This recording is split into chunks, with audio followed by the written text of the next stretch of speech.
Hi there, and welcome back to the Hub of Junior Golf Podcast. I'm Ryan Bird, joined as always by the founder of the Junior Golf Hub, Roger. Roger, great to be back with you. Obviously, we've had a little run here with some success on the Hub of Junior Golf Podcast. Certainly, the anticipation and then the viewing of the Stanford coach Conrad Ray was exceptional.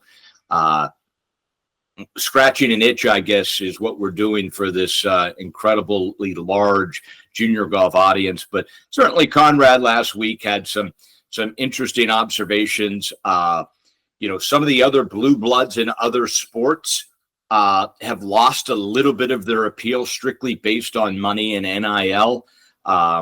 We'll see what happens to Stanford. I mean, that as we talk about, that's everyone's first choice. But now as the almighty dollar creeps into this, it will be interesting to see if, one, they can stay up with the Joneses financially, and if they don't, do some other schools that maybe don't have the great history but have some financial backing in their golf departments, if they surge to the top. My guess is they probably will. You would think so. And actually kudos to Conrad for, really saying, I can't control what's going on there, but I can only control, our environment, and I'm looking for the best players. So I really appreciate that stance. And we do have, and we've had coaches come on that's been, talking a little bit about the NIL and how it has impacted them greatly, and how, they feel like they need to keep up with the Joneses. And that's most likely those programs that are not at the top of the list, if you will, of Power Four schools. So. And with that, we welcome in our guest today, Robbie Fields, Director of Golf at Jacksonville State University. Thanks so much for joining us, Robbie. Certainly, you wear a lot of hats there. We know your time is precious. Obviously, golf season in the college game is here. It never really stops, right? No, it's a year-round type of deal. Yeah. How's the weather down in Jacksonville? Hot, nice and hot, just like we like it. Perfect for golf. Perfect for golf. A little wind off the beach or what? So we're actually in Jacksonville, Alabama. So yeah. The common misconception is everybody thinks we're at the beach. Yeah. When I first moved down here, people thought I was coming to hang out with Primetime at Jackson State, but they jumped from Florida to Mississippi, and not a whole lot of people realize there's a Jacksonville, Alabama here. Let's talk about growing that program. Your background obviously came coaching, at East Carolina with the women. To wear both hats, how challenging is it? And in some ways, do you think it might give you an advantage? Yeah, it's certainly a challenge. I'm really lucky here now. We do have a head men's coach that gets to handle most of the men's duties. My first semester, so fall 22, when I was first hired, I was hired as a women's coach, and Coach Hobbs, who had been here for 40 years and had started the women's program when we moved to Division I in 1995, and he just did both from then until he retired in 22. So they decided to split the program, but it took them a bit longer to find a men's coach. So my first semester, I full-time did both, which was bizarre. I don't understand how anybody does it with any amount of success. Like the respect I have for Coach Hobbs for doing what he was able to do here, and for coaches like Coach Crooks at Campbell that have done that and still do that for at a high level. Is amazing, because it's a lot of work, and when you have 20 student athletes that you're trying to develop, it's not a whole lot of time for that. So now then I was a women's coach. I got a year and a half of just focusing on the women. Last summer was elevated to director of golf, and then was able to bring in one of my own head men's coaches essentially, and brought in Silas Elliott from Wallace State Community College, who we had grown up together.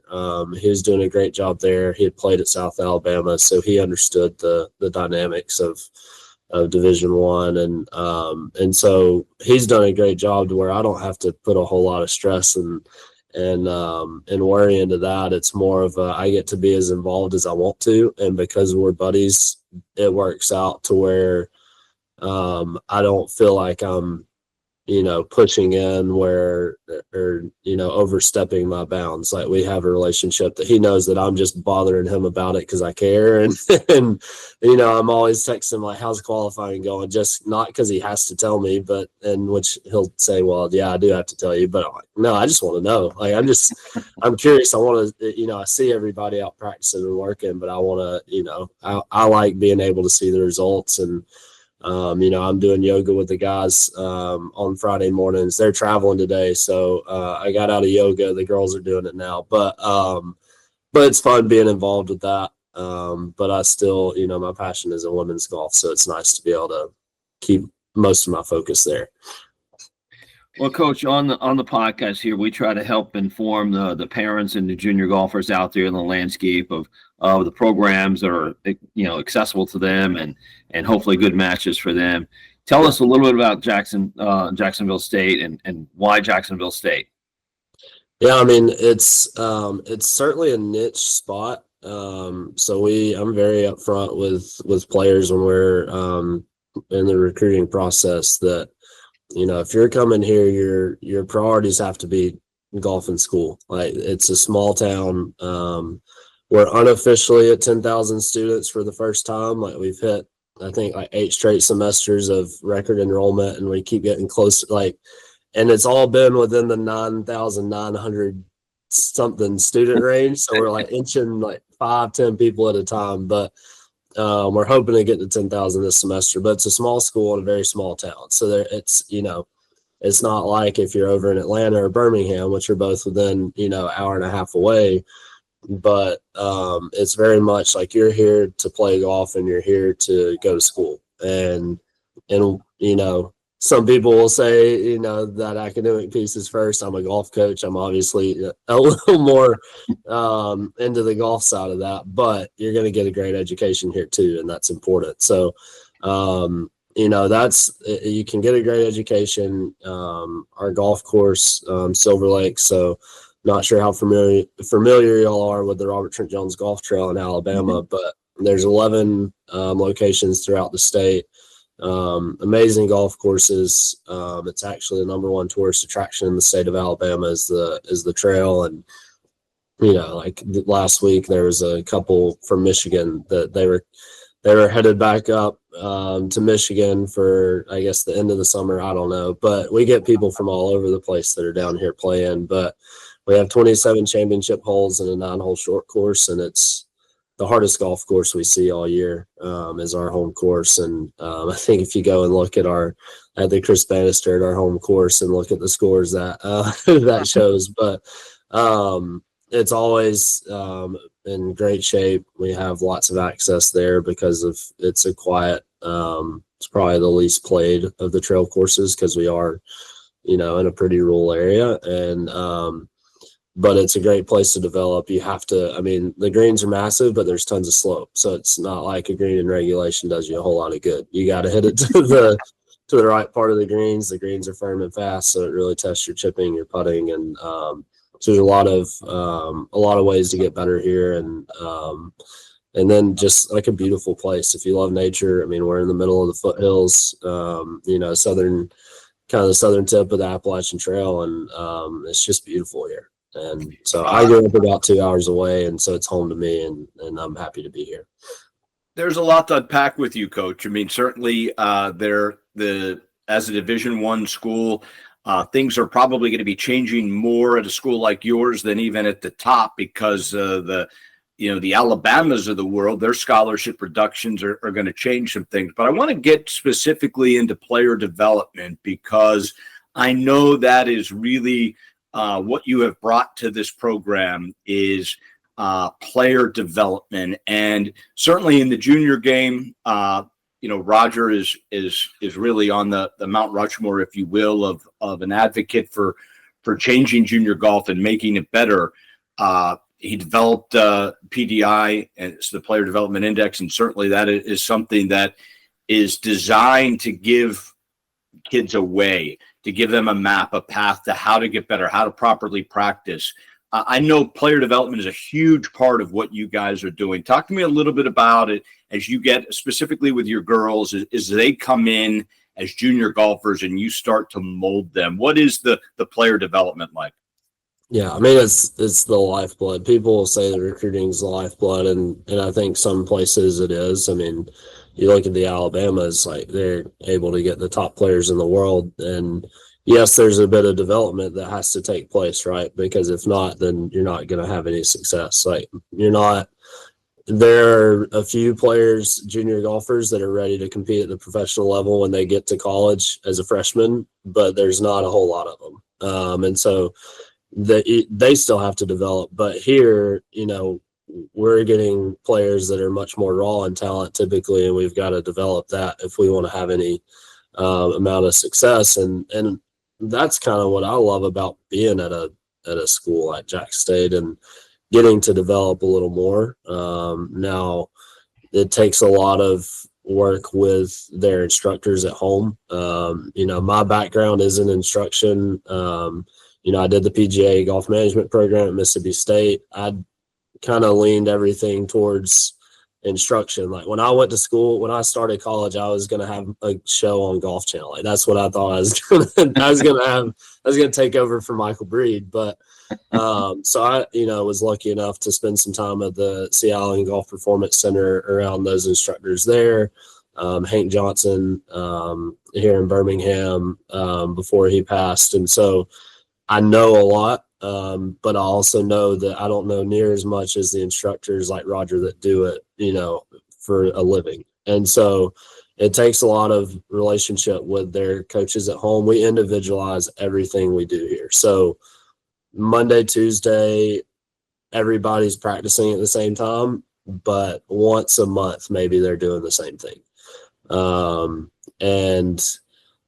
We meet on Mondays with the players. They each get a 30-minute window where we meet and we go through their stats from the previous tournament or weekend of qualifying, whatever it is. And we lay out a plan with them of, hey, this is what, and with them, like that's the important thing. We don't just tell them, hey, this is what you're going to do. We give them some say-so, and Mondays are always the same. They have their fundamental drills that them and their coach at home come up with. And that's more technical stuff. We start the week with their basics and then build the week from there. Tuesdays, some more drills. We're off Wednesday. And then Thursdays, one of the coolest days. It's the longest day because we do our individual practice day. So on Thursday, we start at 7:45 in the morning. Shelly and I get there. We start with Sandra, and we have an hour with each player with a 15-minute buffer window because I like to go overtime typically. And then at 6 o'clock, we're leaving the golf course. But we'll use that as more technical on the range with TrackMan or, our international players a lot of times will FaceTime their coaches, and I'll sit there holding the phone, showing their instructor at home, showing them what they're doing. They're telling me, hey, can you get face on? Can you get down the line? What do those numbers say? Whatever. And then they're communicating with me and the player on what they want them doing. And that's honestly been the most helpful thing to me because then I know what they're doing with the player and the way that they're speaking. I can obviously put my own twist on it. And, as instructors, we all know there's a million different ways to get a point across when telling the same thing. So that's the big thing and how we develop is having that working partnership with their coaches at home and giving them autonomy in our program as well, because I know I'm not smart enough to take or experienced enough. I mean, this is year 7 for me. Like I'd be crazy to think that I'm so good that I got to tell a player, hey, you're doing it my way and that's it. My way or the highway, right? Yeah. That I don't think many work. coaches have success with that anymore. I know at one point maybe, but not anymore. Yeah. Coach, one of the things I want to ask about, because this is a big question we get all the time, is the scoring averages. When you look at your roster, you look at your players and you see scores in tournaments and, your 5th player may come in at like 77, 75, and a lot of the junior players and parents look at that and kind of go, oh my God, my kid can play, Division I golf if they shot 80, right? And because I see scores on the internet and at tournaments. Tell us a little bit about what goes into that score, because it's not just what we think it is when we see it, right? Junior golf is different than collegiate golf. And at your level, Division I, it's even more so, right? So tell us a little bit about when you see scores out there and a player shooting 75 in junior golf, what does that mean to you? I mean, the 75 isn't what I look at much. It's how are we getting to that 75? Like, are we getting some 68s with some 80s, or are we just shooting a bunch of 75s? Because that makes a big difference. Mm-hmm. We're recruiting. We want to be, for instance, the last 2 years we've had the Conference USA Freshman of the Year. I want to have the Conference USA Freshman of the Year every year, because that means that we're getting better players every year. Mm-hmm. We're not recruiting for a 5 spot. Mm-hmm. We're recruiting for a 1 spot, and especially now with the roster limits, because we opted in, we can only have 9 players. So it's not like we can have those, what used to be like a walk-on spot or give you a chance spot in the 10th or 11th spot on a roster on some teams. So that's the important thing. And look, as a junior golfer, I was the same way, because I didn't play college golf. I wouldn't, I could have played Division II golf maybe, but I was that same kid that was looking like, oh man, they shot 78. I shot 73 this week. Like, what the heck? Why isn't Coach calling me? Yeah. But like, why isn't Coach Hobbs calling me? Like, I just played at Silver Lake, shot 73. What's the deal? Yeah. And so I get it. And now, the coaches seat, I see the difference. And it is tough, but we're recruiting to get better. And if we're recruiting averages our 5 player, we're not getting there. Now, it's okay if you've got a 75 average, if you're shooting some 68, 69, 70, throw in some 80s. I love that, because that means I know really well that I can help minimize those 80s. Because with junior golfers, 9 times out of 10, maybe 10 times out of 10, those 80s aren't coming from bad ball striking days. They're coming from bad decision making. Mm-hmm. And that's the low-hanging fruit that we talk about, and I'm sure you talk about with the players. Like, if you just make some better decisions, that 80 becomes a 75. But if you have the ability to go shoot a 68, because that's what we were missing my first couple of years here at Jack State, is just having somebody that can go shoot a 68. And now we're getting some of those players, and that helps. Coach, were you at the coaching convention in Las Vegas last year? I was. I thought you were, yes. So obviously, you heard a little bit about PDI, and then ultimately you decided to bring it in for both your men's and your women's team. Tell me a little bit about the decision to bring it in, to have it for both teams, and then ultimately, what did you learn, and what do you think your players learned? Yeah, so I was actually exposed to PDI a year before, because I've worked John Whithouse's camp at Duke the last 2 summers, and so working with Danny and Alex the last 2 summers at that, and Danny bugged the crap out of me last year, and I just, man, it was the transition. I'd just been, named director of golf, or bringing in a new coach. We had 15 guys on the men's team last fall. I had just a lot going on our women's team, and it wasn't the time. And then went back this summer. I was like, all right, Danny, let's make it happen. Like, we're coming. And a lot of what went into that decision is we're doing a lot of things differently. So we battled a lot of injuries on our women's team last year. And we've got a new strength and conditioning coach. We're doing we're adding yoga in as a supplement to our strength and conditioning program this year. I feel like our team's in a better spot now too, like where we're not where I want to be. Obviously, we'll never get there.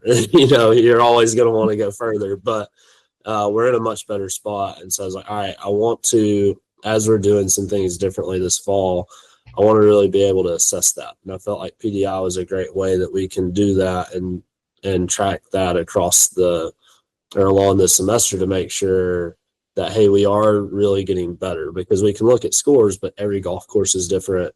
Every tournament's different. There's a lot that goes into that. And so that was a big thing. And one of the things we learned, I think it gave them honestly a little bit of confidence in some areas that maybe they thought they weren't that good. Really, they're not as far behind to what they think everybody thinks they got to be perfect because that's what we see on TV. We see all the perfect shots that the tour players are hitting.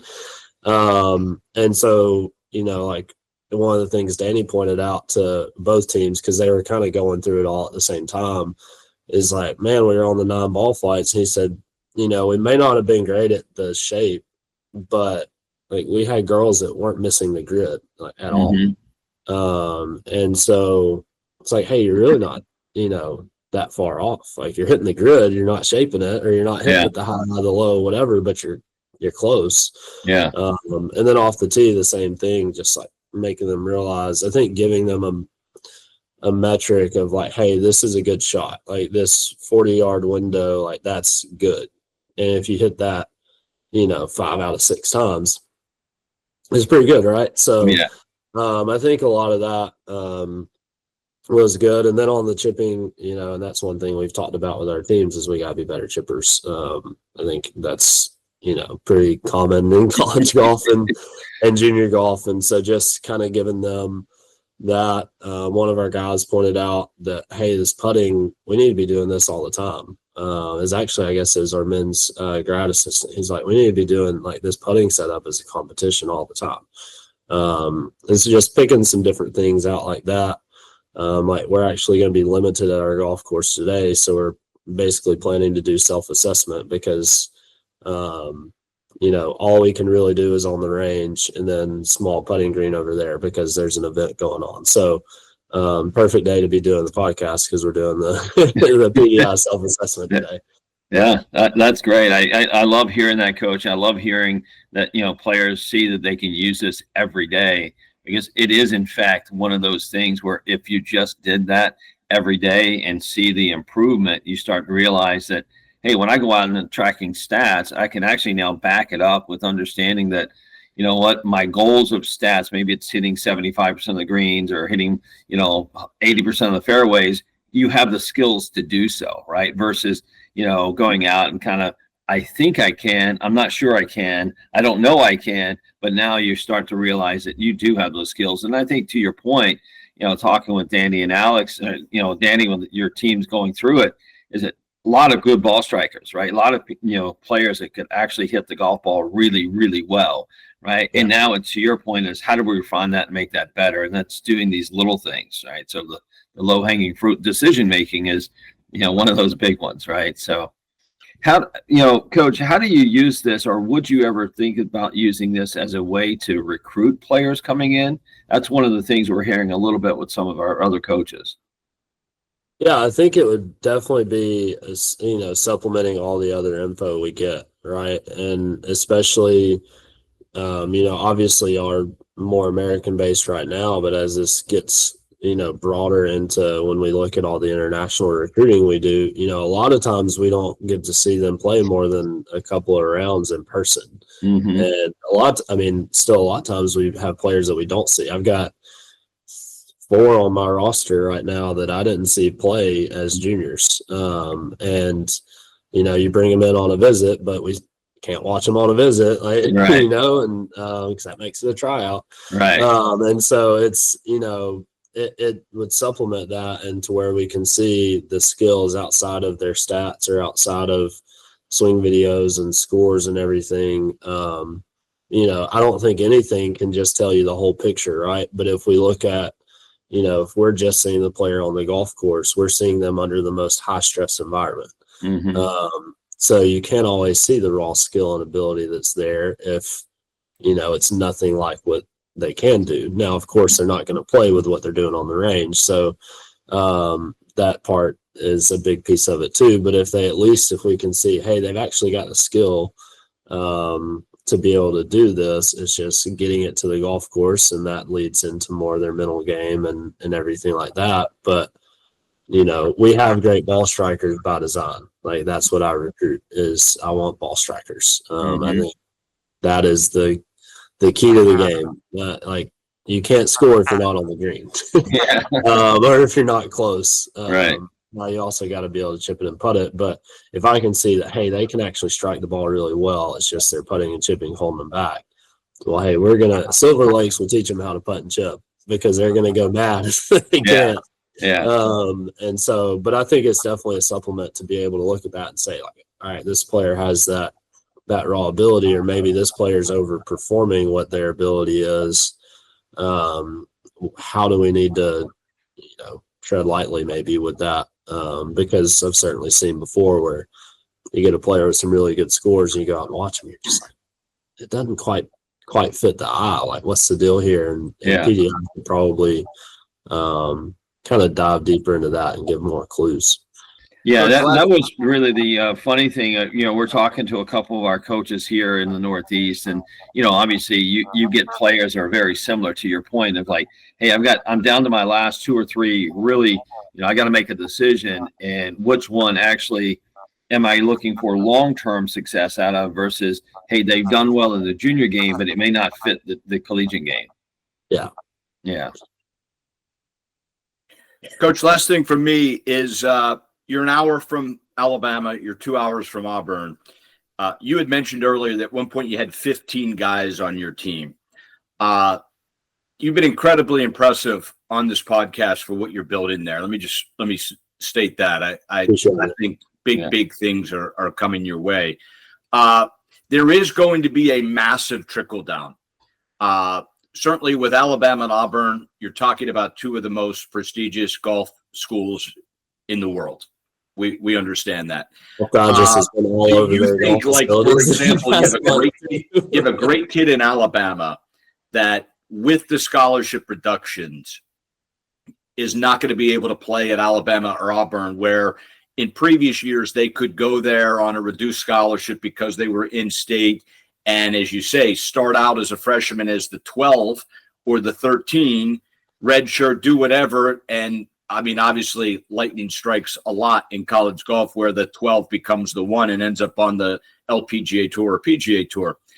With the trickle down, 2-part question. Do you see better players being available to you? And then second part is, are you okay if your best players are looking to go to bigger schools or do you want, once you get them, do you want to keep them? The first part of the question, it's tough for me. I mean, obviously with the trickle down, if you do the math, there's going to be some better players available. I think that's more on the men's side. There weren't a ton of women's programs that carried more than 9 players anyways. So, I would say I see it more from I'm working my butt off recruiting to get those players anyways. Like we've got top player in the state coming next year that, I worked my butt off and did everything I could within the rules to get her to Jacksonville. And it's one of those that's perfect fit personality wise, and what she valued it was that the development and the attention that she was going to have and that I was given. So, part of that is I think I'm just trying to recruit the best players that we can. And I understand I'm going to get told no a lot. Like if me and Silas, our men's coach, were having this conversation the other day, because, our men's GA, he just started out. He's, they've got their first couple of no's and he's just getting real bummed out about it. It's like, man, if you're not getting told no, you're not recruiting the right players.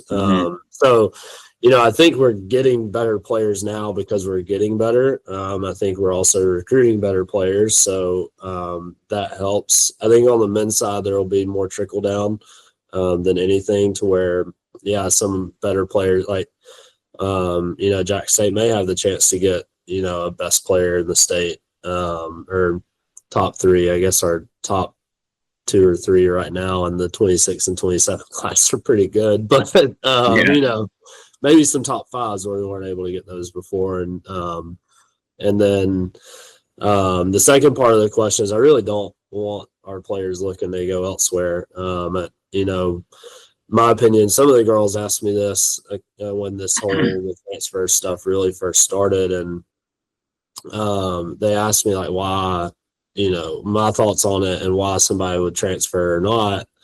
And my opinion on it is if a player feels like they're being developed and they have a good relationship with the coach, I feel like majority of those players are going to stay where they're at unless they are,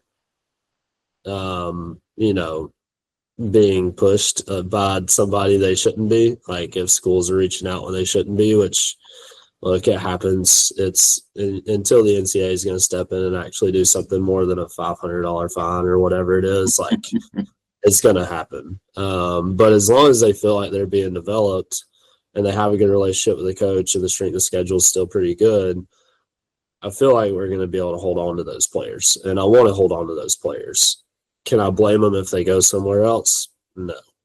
But I'm going to work my butt off to make sure that they feel like they're getting what they need out of their experience here. And if they want to play professional golf, which I want players that want to do that, I'm going to do everything in my power and my ability to get them there. And we're going to tailor things to each of our individuals on the team because it's an individual sport. And we're going to do everything we can so that they're being developed and so they want to stay. And that's my opinion on it. I don't think there will ever be a whole lot of money into the college golf. I mean, obviously, Coyvin's sticking around at Auburn probably for some reason, right? I mean, I grew up an Auburn fan, so I mean, I get it. I'd want to stay there too, but I'm sure there's a little incentive, but I don't know that there's going to be enough to, see like we are in college football and basketball, where our best basketball player last year was like second in the NCAA in scoring, was going to be a second round draft pick in the NBA, and he's getting $1.5 million to go to SMU and play basketball. I mean, why not? But I don't know that there's going to be that kind of money in college golf. Yeah. I don't know that the ROI is really there for that. Not anytime soon, I don't think, but it definitely some of those programs you hear some rumors, but I haven't really seen anything on paper yet. So it'd be interesting to see what happens. I mean, and there are schools that have boosters that want to do that, and more power to them. I just think at some point that money is going to dry up because they're going to be tired of not getting a return on that investment, or, they're going to make that investment and then that player goes somewhere else for the same amount of money or just a little bit more money. And they're, all right, what the heck? Like, I just paid all this money for a player that's now playing for our rival. Right. Yeah. Coach, my last question, and I appreciate your time and thanks so much for incorporating PDI, and we love hearing the feedback, and we certainly want to get better with it and help you get better with it. So just keep us posted. But my last question is around the U.S. national team, right? So you have players obviously coming to you. Part of their pathway is getting players, women in particular, to stay in the amateur game and then maybe go to the professional game. How is that impacting your program, your recruiting, or do you feel like you are tied into that at all? One of the, and I say this because I've been hearing a lot of coaches talking about how they're tied to some of the national development, and then some just not even a clue of what's going on. So they're very curious as to where you stand or where you fall. Yeah, I mean, and this, I can't blame anybody on it, but I mean, other than sitting in at the women's or the U.S. Girls Championship and listening to them talk about that the development team, like we're Jack State, like we're one of the smaller schools. They're not they're not giving us a whole lot of time and attention, and I can't say I blame them. I mean, we were 131 last year. They're going to focus on their, more in the top 25, top 50, and that's where I want to be, and I want to earn that to be getting their attention. I don't want them listening to this podcast being like, oh, I guess we got to go talk to Jack State because they're unhappy with us. But because I mean that's the way the world works, right? Yeah. Their job is to get players to the best their best spot, and my job is to get my team into the best spot. And if I get my team in the best spot, then I'll be a part of that more. I think it's too, and I know they're growing, so again, this may sound like a complaint, but I think it's a shame that the state of Alabama has been left out of the state development team. I know we've got some players from the state of Alabama on the national development team, but right. I think if you look at the great players that we've had in the state of Alabama the past 5 years, like, why the heck are we not one of those first? I mean, obviously California, Texas, Florida, like they're going to be the obvious choices, but I mean, man, we've had some, especially on the men's side, like we've had a few number one players in the world. Yeah. Right. So like, why are we not investing in that?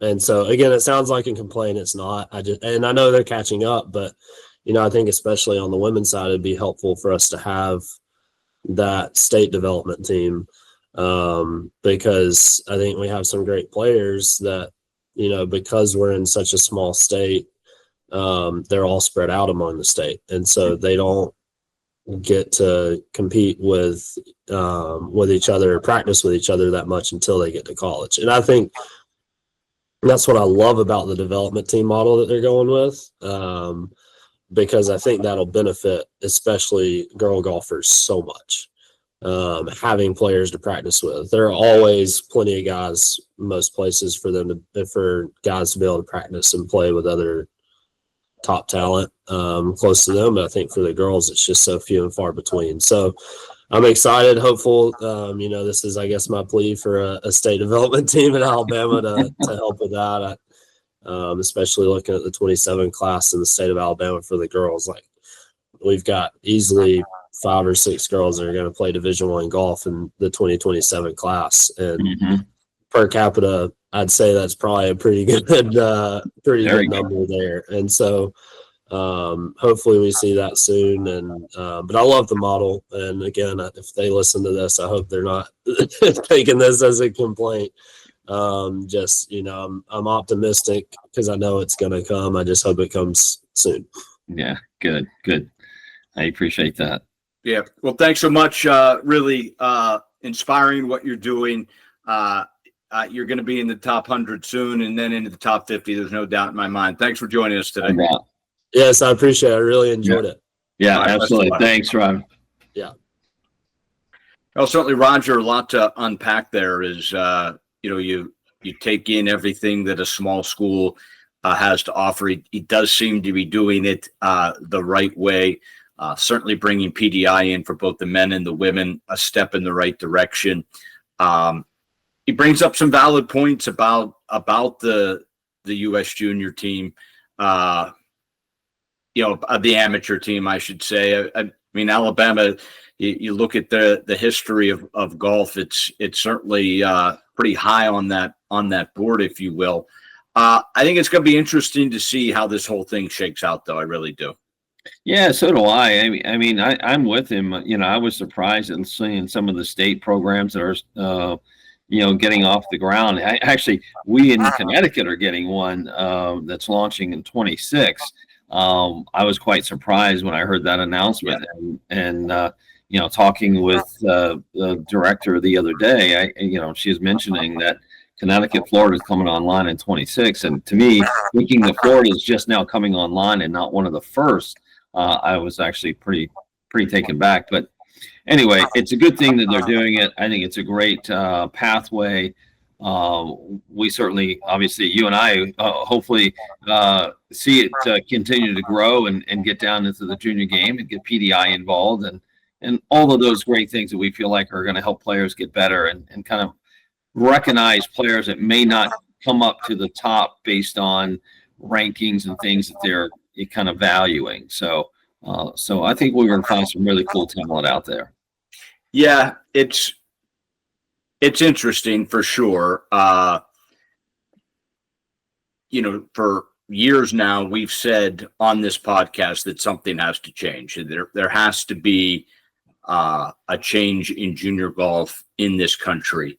It's fractured. Parents, really don't know what they're doing. Unfortunately, it's so individualized. No one knows where to play.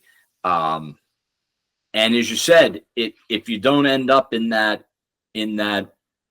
kind of good old boy, good old girl network, it becomes, as it currently is situated, it becomes very, very difficult to be noticed. It really does. And that obviously is a shame. Now, obviously, people like Robbie are loving that, because he's getting great talent and he's developing that talent, and he's going to win a lot at Jack State. So we'll see. Certainly you and I believe that there is help on the way, but for sure it's a huge undertaking. I'm not sure the U.S. team has a huge handle on how to find and develop those players that aren't just handed to them on a silver platter. Like, the silver platter's easy. You actually don't need the national team for the silver platter, right? Yeah.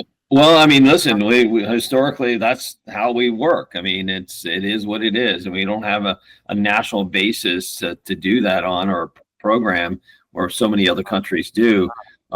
Again, mainly like Canada. Think about their per capita golfer and how successful Canadian golfers have been in the world landscape. So, and they have a very strong national development program, and a big part of everything that we do here at the Golf Performance Center, and everything we do with the Junior Golf Hub and the PDI, a lot of that comes from a mentor of mine at Estevan Valley, who has created the long-term athletic development.